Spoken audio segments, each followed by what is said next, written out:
Meu nome é Renata Peron, eu sou conhecida aqui como Renata Peron, que é um nome artístico, eu sou cantora também, né? Eu sou presidente da CAIS, a CAIS é a Associação Centro de Apoio e Inclusão Social para Travestis e Transsexuais. Eu sou paraibana, mas eu moro aqui em São Paulo há 10 anos. Me conta a sua história. Minha história é bem longa, eu vou resumi-la, viu?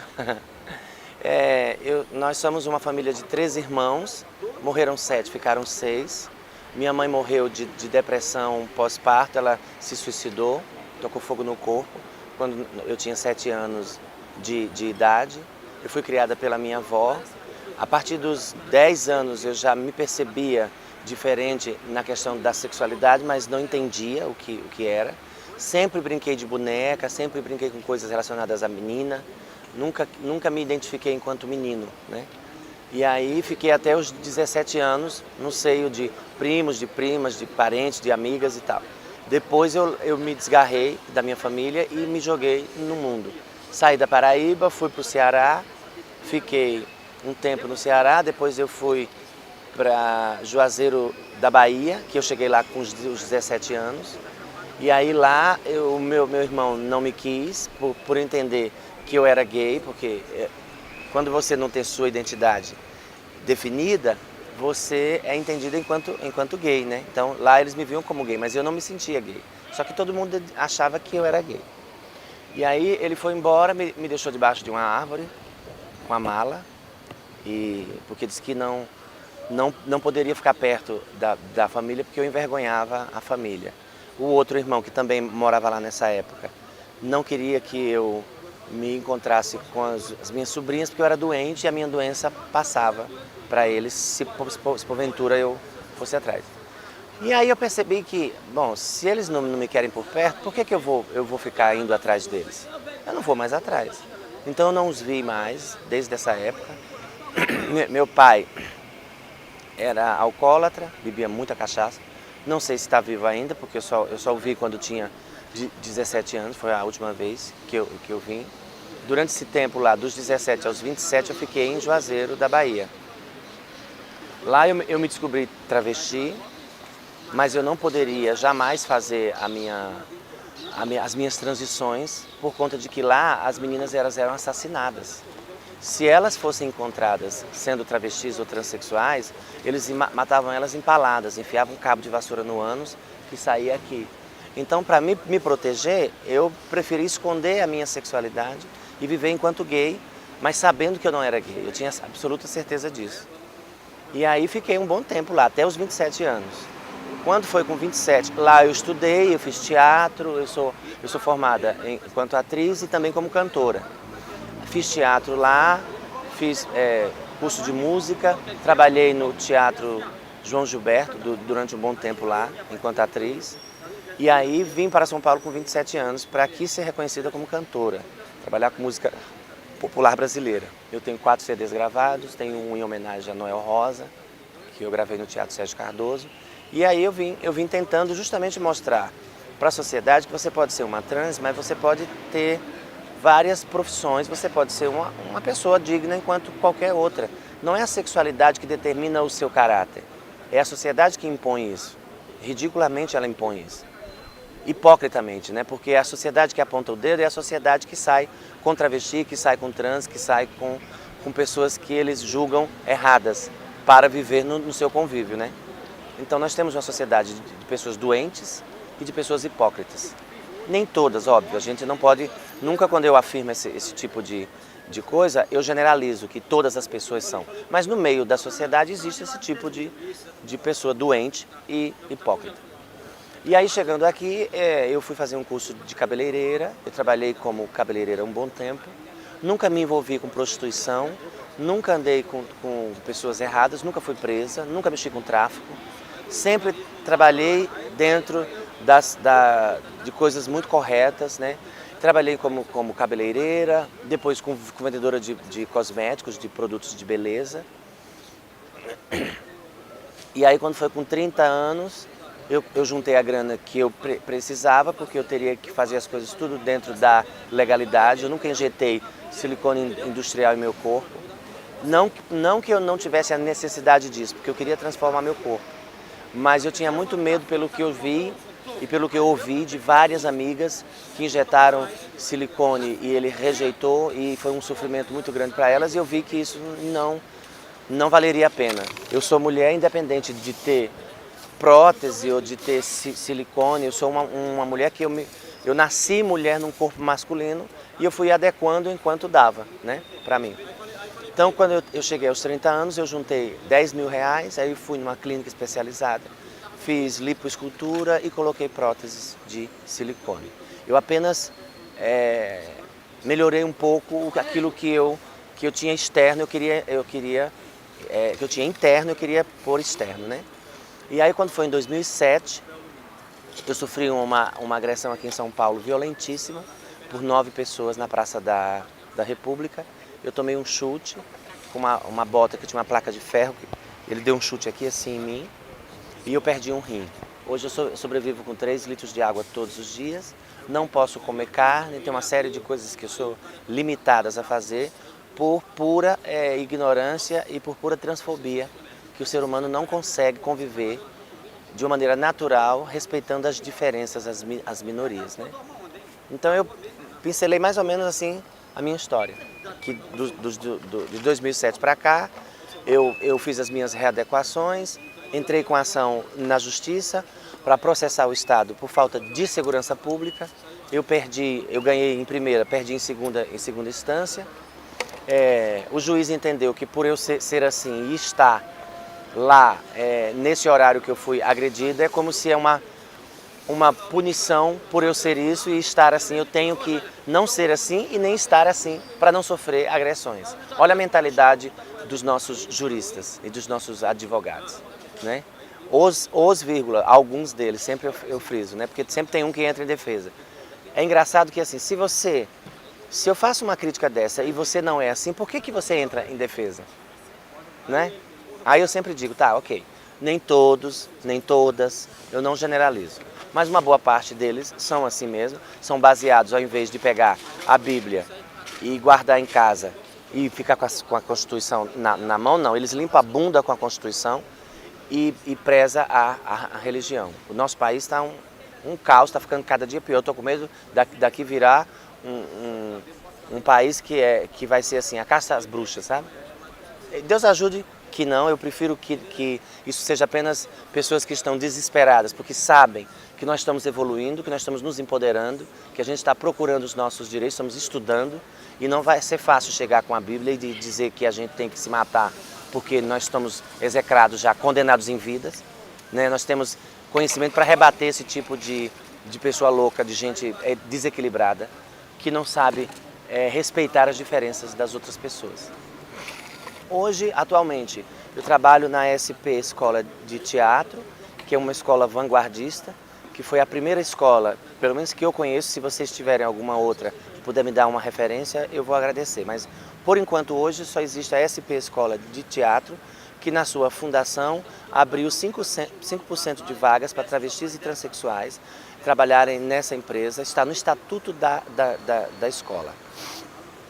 E eu estou lá há quase 2 anos, eu sou recepcionista, moro numa ocupação, em um espaço aqui no centro, porque não só para nós, travestis e transexuais, mas para as famílias de um modo geral, é muito difícil viver nessa cidade, porque é muito caro, é extremadamente caro viver aqui.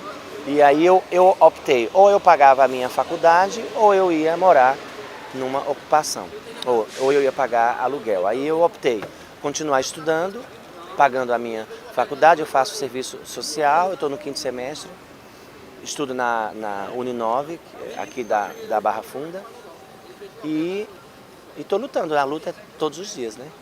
Sou representante da associação, né, da CAIS, e justamente a associação surgiu depois dessa minha agressão e de eu entender que se nós não cobrarmos do próprio Estado que ele faça algum trabalho que não é que beneficie, mas que dê uma base igualitária para nós com relação aos gays, a gente não iria avançar, né?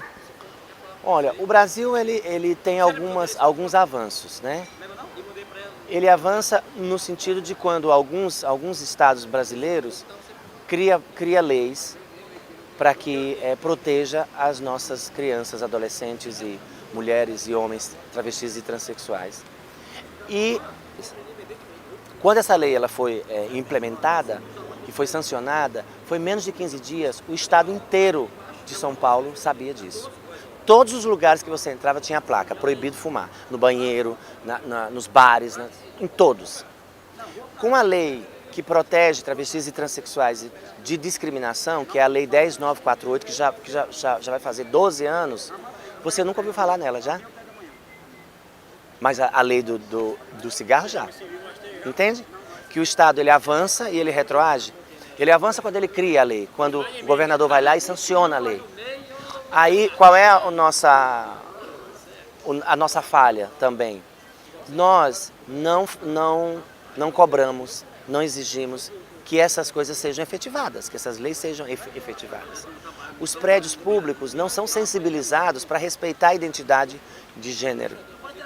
Então, assim, são avanços e retrocessos. Nós temos aqui em São Paulo o ambulatório para travestis e transexuais, que é localizado lá em Santa Cruz, na estação, ali no bairro Santa Cruz. E aí, não existe sensibilidade suficiente para uma enfermeira entender que eu sou uma pessoa trans e ela não pode me chamar pelo meu nome de homem. Ainda acontece isso. Uma menina que se entende enquanto homem trans não quer ser chamada pelo nome de menina. E ela vai no ambulatório de travestis e transexuais para ser acolhida, ela se sente mal e não quer voltar lá. Por quê? Porque ainda existe algumas falhas nesse sentido. Avançou em ter um centro? Claro que avançou. A gente tem hoje um centro que acolhe a gente, que dá tratamento de hormonoterapia, mas ainda existem essas microfalhas que não deveria existir, porque você está num centro de referência para a comunidade travestis. E isso ainda acontece. Entende? Então, assim, se você for te dar uma nota para o Brasil, no sentido de leis, eu vou dar nota 0. Porque nós não temos uma lei que garanta a nossa identidade de gênero e que a gente seja respeitada enquanto nosso nome. Na Argentina já existe a lei de identidade de gênero, que você vai num cartório e muda seu nome.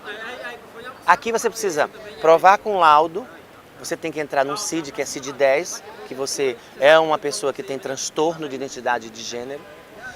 Você precisa fazer um tratamento de 2 anos para poder receber.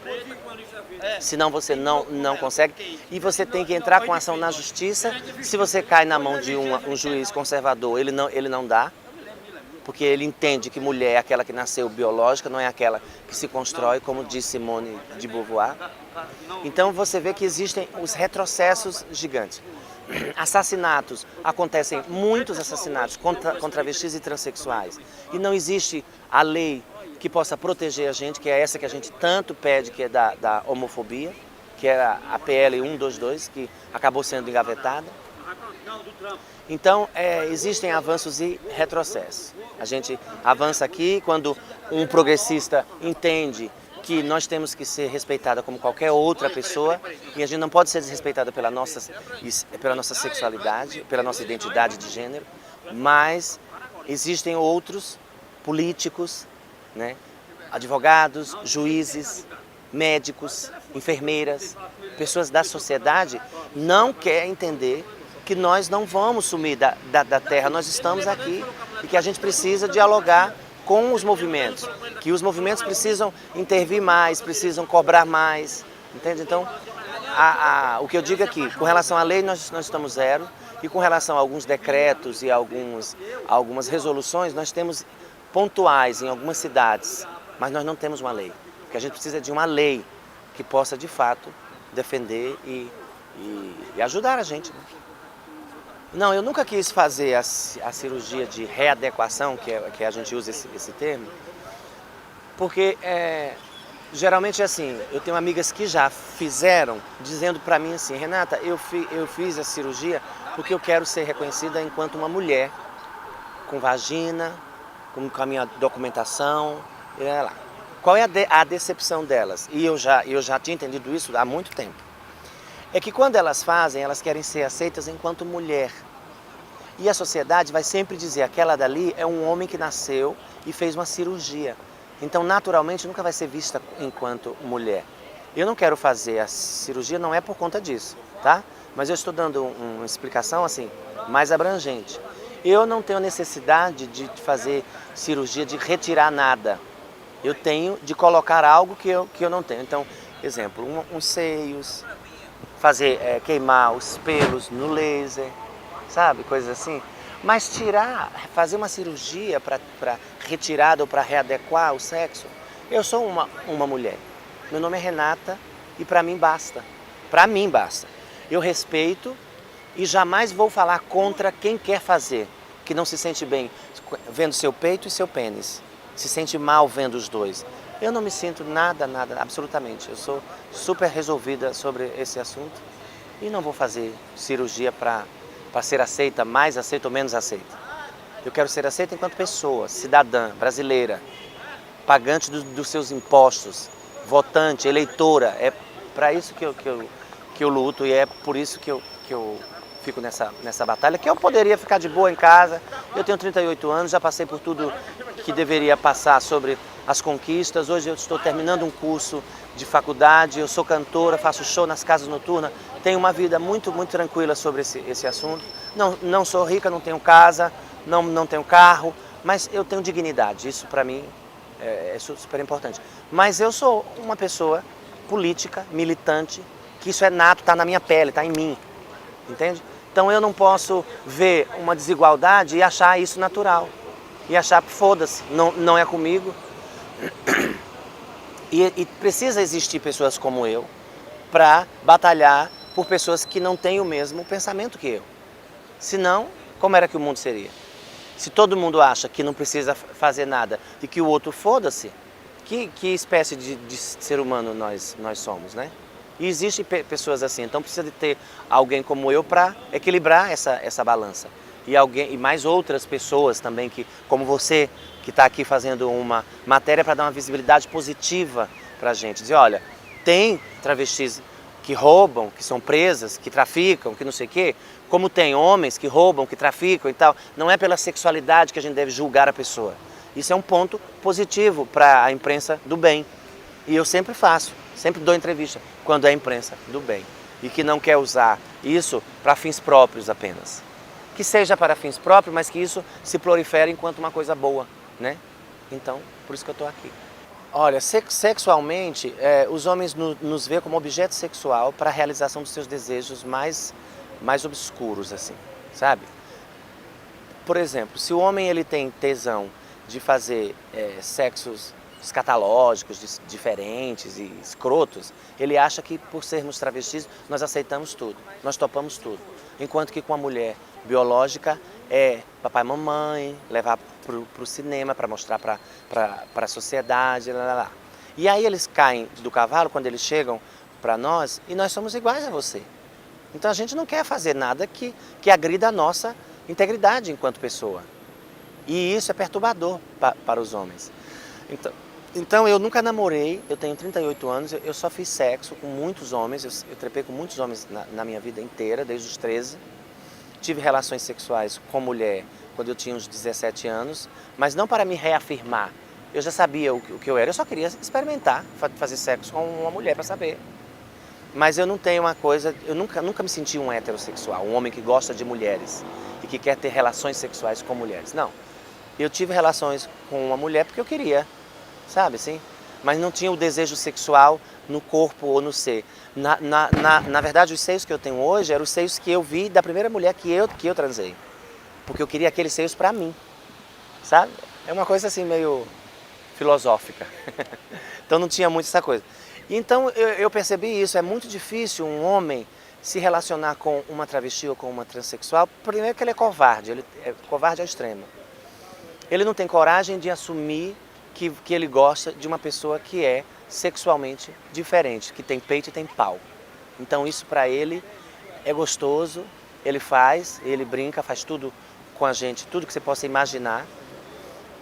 Claro, com a minha permissão, né? Eu não faço nada que eu não queira. Mas isso tem que ser escondido, tem que estar num quarto, sem que as pessoas vejam. E assim, né? A gente não pode ter uma demonstração de carinho socialmente, porque isso não é cabível para nós. Então, assim, relacionamento amoroso eu nunca tive, de alguém me assumir, de estar comigo. Eu sempre tenho relacionamentos sexuais. Sou feliz com isso? Não. Gostaria de ter alguém que me assumisse, que me amasse, como você precisa ter um ser, como outra pessoa precisa ter alguém. Mas enquanto isso não acontece, eu não vou me jogar do 8º andar, pode ficar tranquilo. Do 11º, que é onde eu estou. Aquilo que a gente conversou, você conseguiria só explicar essa questão da diferença entre identidade de gênero e orientação sexual e falar se as pessoas confundem isso? Olha, identidade de gênero é masculino e feminino. Nasceu menino ou nasceu menina. Isso é gênero. Orientação sexual é como você se percebe, como você se encontra na vida. Então, exemplo, eu nasci menino, sexualmente menino. O gênero é sexual masculino. E eu me identifico como? Como uma mulher. Vocês podem discordar disso, mas é o que eu me vejo, é como eu me vejo. Então eu me vejo enquanto uma mulher que nasceu num corpo masculino. E aí o que eu faço? Eu vou me readequando com as cirurgias, pondo próteses, fazendo não sei o que, lá. Isso é a minha identidade de gênero, desculpa, a minha identidade de gênero sexual é masculina e a minha social é feminina, para ficar mais claro, né? Então hoje eu sou Renata e eu não sou Renato, porque eu tinha que estar adequado, se eu nasci com pênis, eu tinha que estar adequado, né? Pênis, Renato. Não, eu tenho pênis, tenho peito, sou Renata. Entendeu? Ficou confuso. Não, acho que deu. Tá bom. Você conhece pessoas que, por serem trans, sofreram algum tipo de violência, como a que você sofreu, ou uma espécie de preconceito? Sim. Ou que tiraram a própria vida? Minha filha, todos os dias no Brasil acontece morte de pessoas LGBT, sobretudo travestis e transexuais, e os evangélicos, também vou dizer a vocês que não estou generalizando. Eu falo mas vou dizer então alguns evangélicos de uma camada muito retrógrada, muito atrasada, diz que não é culpado quando uma travesti se joga de um prédio ou quando um gay se mata. Porque argumentando que o que ele diz é apenas o que está na Bíblia. Nós sabemos que alguns evangélicos incitam o ódio. Se você diz que uma pessoa ela é execrável, como eu já ouvi pastores dizer, que porque nasceu menino e assume a sua identidade de gênero e a sua orientação sexual como menina, ele é execrável. Você acha que você não está induzindo alguém que tem raiva chegar e bater, já que eu sou execrável? Então podem bater. Então hoje morrem várias meninas travestis e transexuais e lésbicas. No Rio Grande do Norte, há um tempo atrás, não sei exatamente o tempo, os pais, uma família se juntou e matou um casal de lésbicas e enterrou de cabeça para baixo. Matou por quê? Porque elas são mulheres? Não, porque elas são lésbicas. Travestis morrem e não são quantificadas. Por quê? Porque nós não temos a lei de identidade de gênero que diz essa pessoa morreu, é travesti. Então a gente é quantificado enquanto gays. Mas acontecem muitas mortes, todos os dias acontece. A violência, e essa violência que acontece conosco, não é violência porque o país está violento, que eu odeio quando os evangélicos dizem isso. Que, não, mas a morte acontece com todas as pessoas, todos os dias. Mas você não morre porque você é loira. E eu morro porque eu sou trans. Você entende isso? Não dá para dizer que as mortes acontecem porque é um país violento e que mata todas as pessoas. Não, você morre porque você é travesti, você morre porque você é gay, você morre porque você é transexual, é por isso que você morre. Você não morre porque você é negra, você não morre porque você é gorda, você não morre porque você é anã, entende?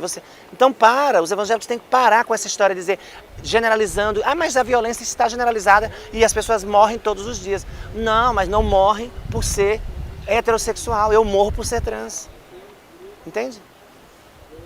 Eu fico até exaltado às vezes, porque é irritante, eles subestimam a inteligência da gente, sabe? Usam um discurso enviesado de religião para pregar o ódio e ainda diz que não é. Não, a gente não prega isso. A gente ama vocês, a gente condena a ação de... por favor, né? Você comentou antes da questão das cartilhas, assim. Você acha que esse discurso todo, inclusive de alguns evangélicos, Não vamos dar nomes pra gente ele poderia não dar mudar ibope pra eles. se essa questão fosse trabalhada em sala de aula? Demais! Pelo amor de Deus, olha, eu sofri durante 15 anos, que agora eu sei que é bullying, na época a gente não sabia. Mas eu tenho cicatriz aqui, ó, na minha testa, de pedrada que eu levava na escola. Por quê? Porque ninguém queria discutir e nem entender o que eu era. Que espécie de ser humano eu era? Um alienígena? Então, se hoje há a possibilidade dos profissionais criarem um plano de educação que leve para as escolas a discussão sobre identidade de gênero e orientação sexual, isso não quer dizer que se você é hétero, você vai virar. Olha a desculpa estapafúrdia que os evangélicos dizem, que nossas famílias, nossas crianças vão virar gays se levar a identidade de gênero e orientação sexual para as escolas. Quem é o ser humano que tem a capacidade de ser tão idiota, tão burra? Um psicólogo ou um professor vai numa bancada dizer uma atrocidade dessas? Ele tem consciência de que não vai. Não vai. Mas é que eles estão tão alienados e tão abilolados com essa coisa de que a Bíblia condena tudo, e que eles preferem que não discuta a sexualidade em escola e que crianças sejam estupradas lá dentro e que não se discuta, que criança faça sexo dentro dos banheiros, não use camisinha, porque a Bíblia condena que não pode fazer sexo. Gente, tem que acordar para a vida. Os tempos são outros, então agora vai haver no dia, eu quero fazer um apelo a vocês, que no dia 11 de agosto aqui em São Paulo vai ter a votação que os queridíssimos, maravilhosos vereadores foram contra o plano que foi criado com tanto sacrifício, com tanto trabalho. Eles tiraram identidade de gênero, orientação sexual e ainda tiraram que a escola não pode ter, lá no plano atual, que foi feito o primeiro, a sugestão era que não poderia ter mais de uma quantidade X de alunos, porque a qualidade de ensino seria defasada se você botasse 62 alunos em uma sala. Eles retiraram esse também, não foi só o de identidade de gênero e orientação sexual.